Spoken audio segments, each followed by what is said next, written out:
I saw a great book, the cover of the book I'm holding up on the air right here as you watch on Facebook and YouTube.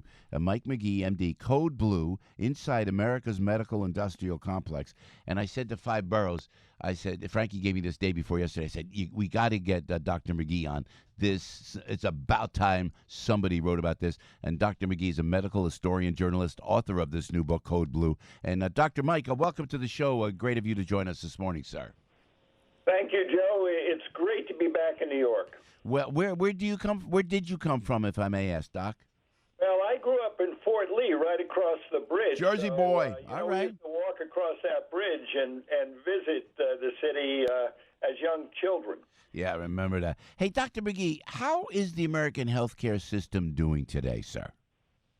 Well, it's complicated, and it's complicated on purpose. The more that it's complicated, the less we know, and the sicker and poorer we get. So I think what we need to do here, and as a medical historian, what I took a look at is, how do we become such outliers compared to everybody else? Why do we pay twice as much, and yet we're getting sicker and poorer every day? And how has the United States, with more resources than any other nation, developed a healthcare system that delivers much poorer results at near double the cost of any other country, it seems, yes? Yes, that's true. And, to get the answer to that, you sort of go back to World War II when all those soldiers were returning, and right. We had over 1 million psychiatric casualties, and 80% of our soldiers were hooked on tobacco and alcohol, and we had heart disease like crazy. And at the time, instead of us sitting down and saying, look, how do we build a rational healthcare system that will make our population healthy and productive, instead we said, well, look, if we could defeat disease the way we defeated the Nazis, then health would naturally just be left in the wake. And the reality is, of course, health's a lot more complicated than that.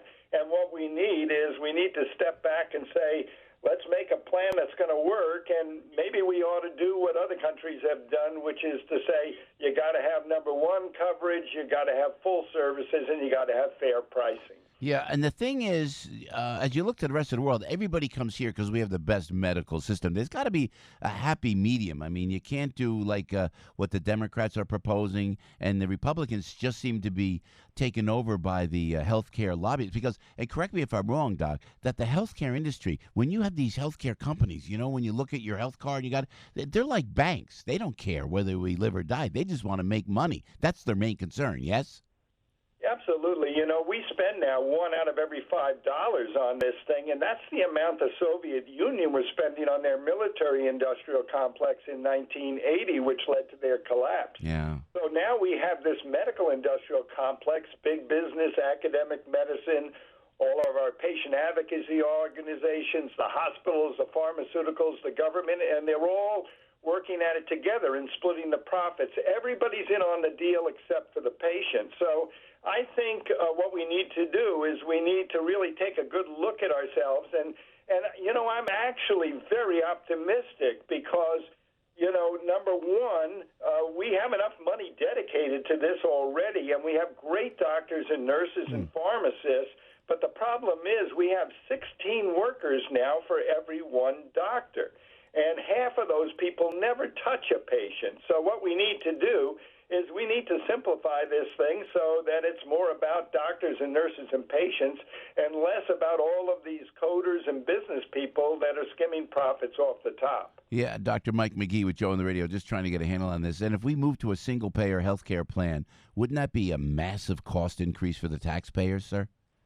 Well, I don't think it's so much about a single payer as it is some single kind of organizing authority. We need a plan, a strategic plan, and then we can use all 50 states as sites for experimentation. Yeah. That'd be great. But we can have multiple offerings, but we do need to have an organized approach to offering health care for all of our citizens. Yeah. Hey, Dr. Magee, I have to give Big Pharma some credit because, again, I'm from Jersey. Remember that Jersey used to be the medicine chest for the world with all the big pharmaceuticals there. And thank God, as a cancer survivor, as I speak to you as a cancer survivor, and that I go, wow, all that great medicine keeps me alive now. But we saw Pfizer kill a drug which offers substantial promise in the treatment of Alzheimer's. and cancer.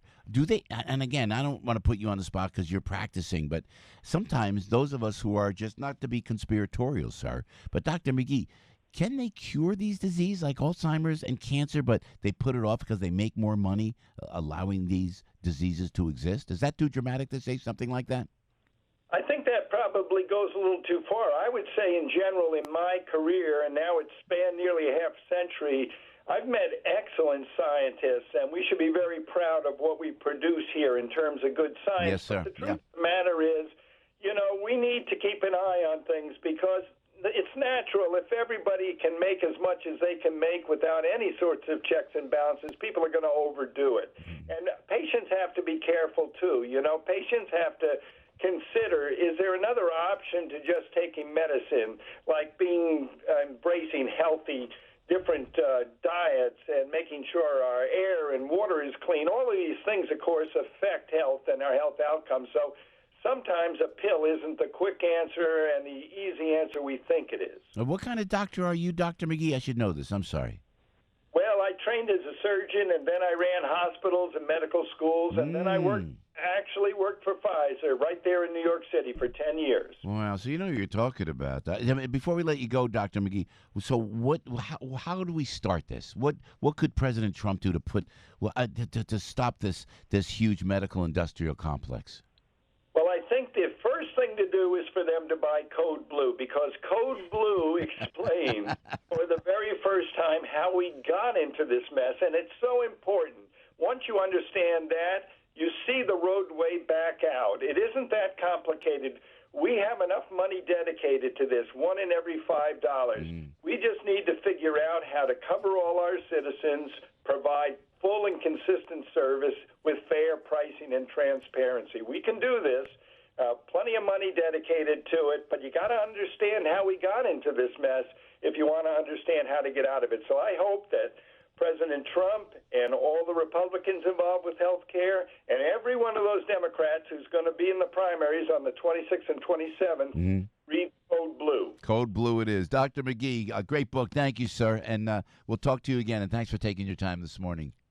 Thank you, Joe. Really appreciate it. Thank you, Dr. Mike Magee.